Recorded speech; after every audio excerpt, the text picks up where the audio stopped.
Okay, this section, this video is about trying to use R and theta components. In class, I'll give you some tips as to how you know to use R and theta. But in this case, let's do it. So the R and theta, the first thing that you do, very similar to tangent normal, is you identify the directions. In this case, you draw a line from the origin, and the origin is where you're measuring the R from and the angle. So if you notice, here's the angle. Let's zoom in. Here's the angle, and it's being measured around this point right here. And also the distance R, if you notice, is this distance from here to the point right there.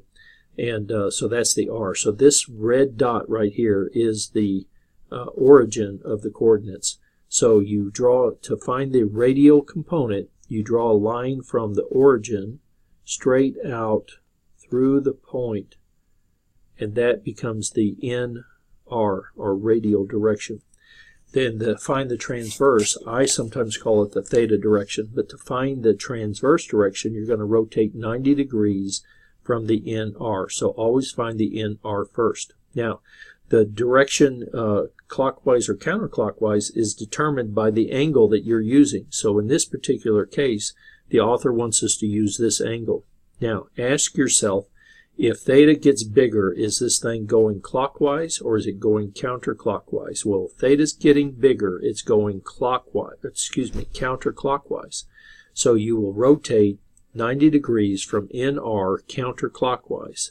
So your N theta, or your transverse direction, is right there. So there's your, and these are perpendicular right there. As an example, suppose the author had a line drawn here, and the author was using this angle right here, maybe call it beta.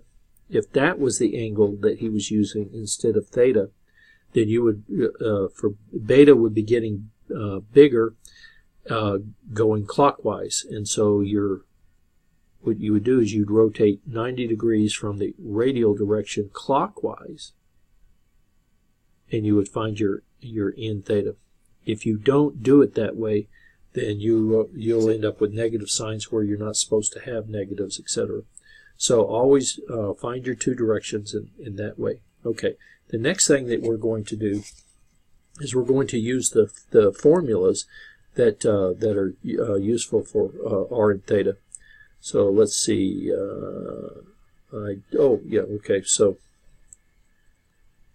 here they are. So here's the velocity. The velocity term is R dot in the NR, R theta dot in the N theta. The acceleration is a little more complicated. You might want to write these down and make sure that you have them handy when you're doing your homework.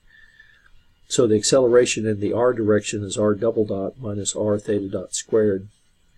And in the transverse direction, it's 2R dot theta dot R theta double dot. Okay, so let me show you how you use these. Okay, so in this particular case, the author wants us to find the velocity when theta equals pi over 3. So let's determine if we can do this. So let's count the degree of freedom.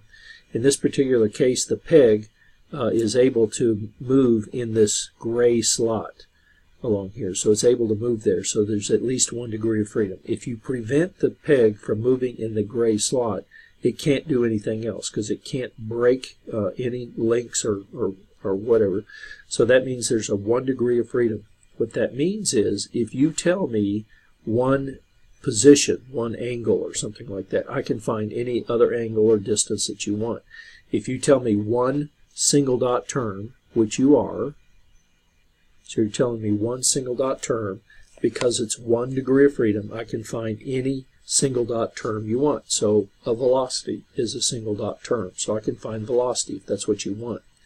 If you tell me one double dot term, which you do because you're telling me that theta dot is constant, so if you tell me one double dot, I can find any double dot that you want. Okay, so what do you want? You want me to find velocity. You're giving me one dot term, a single dot term. I can find the velocity. So here's what we're going to do. I'm going to write down the formula for velocity. Velocity is equal to R dot in the radial direction plus r theta dot in the transverse direction. Okay, so now to do these, it's usually plug and chug, right? So what I need to do is I need to find r dot and theta dot. You're telling me the theta dot, but you're also giving me this formula, r equals 0.4 theta. And it's true as time goes. It's not just true at one location. It's true everywhere. Okay, so if you want to find the derivative of r, all you have to do is take a time derivative. If you're confused about that, look at the video on taking using the chain rule to take derivatives. Okay, so in this particular case, I'm just going to take a derivative of this thing. It's really pretty simple. So it's 0.4 times the derivative of what the 0.4 multiplies by. So that'll be the time derivative of theta. So that is the value of r dot. Now, what I also want to do, I know I'm going to need the, well, we'll do it later. Okay, so in this particular case, you have the value of r dot because you know theta dot is 3. So you put a 3 in there, so r dot is going to equal 0.4 times 3, which is 1.2. All right. The r, they tell me the theta is pi over 3. Pi over 3. So you put that in here, and you can say that r is 0.4 times pi over 3. Okay, so you get the r, you have the r dot, and you have the theta dot. So you just plug in and you chug it on through. They want the radial component. The radial component is this number right here, which is 1.2. And they'll also, for the part 2, they'll ask for the transverse component. They want this piece, which is this one right. Well, that's r. So then you would take r 0.4 pi over 3 times theta dot, and that's this piece right here. And that's your transverse component of velocity. Okay. The next one, they want acceleration. Okay. So the acceleration is equal to r double dot minus r theta dot squared in the radial plus 2 r dot theta dot plus r theta double dot. All of these terms have names. We'll cover it later. But anyway, so what I need is I need theta dot, no problem. I need r, no problem, got it. R dot, got it. I need theta double dot.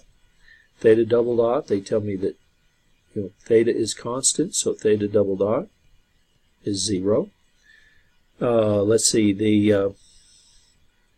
what I need to find, the only thing I don't know yet is r double dot. So I'm going to bring this guy down, right? So r dot is equal to 4. Let me rewrite it. R dot is equal to 0.4 theta dot. So now r double dot is equal to 0.4 times theta double dot. Right? So that's equal to 0 in this case. So you just plug numbers in and out it comes.